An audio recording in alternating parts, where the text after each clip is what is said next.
this is kind of the last thing that I would recommend if you're getting really serious about your cocktails. They said bitters, and bitters are very often said to be the pepper and salt of the cocktail world. You don't need a lot of them. Small bottles go a very long way, but they do add that little extra, that little to it. There are also quite some cocktails that are based on bitters. I still want to try those because I cannot imagine how it can taste.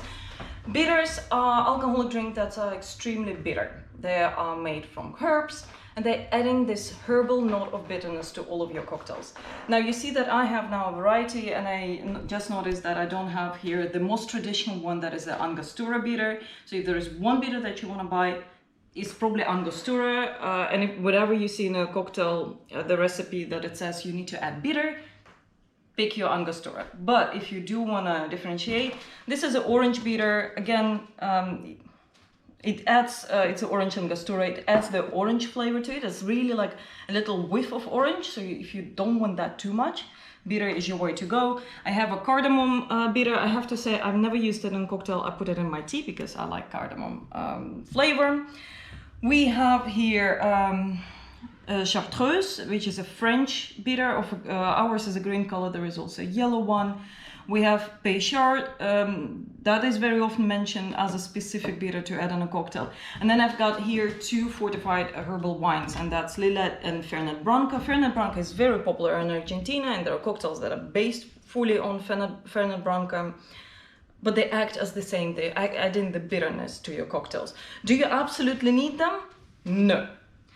If you want to add a bit of extra, buy one. You don't need to buy all of them.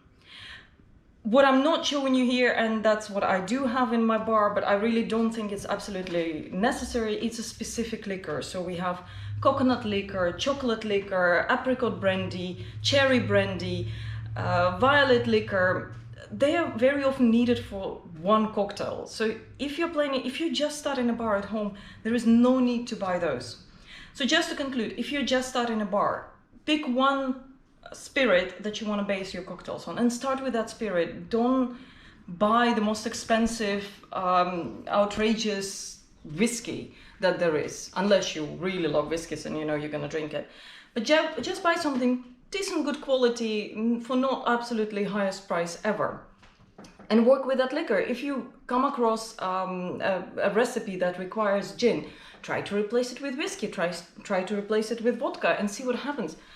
Chances are that cocktail already exists, so you're not going to be far off. And it's more about the proportion of the flavors and a combination. There are some golden rules.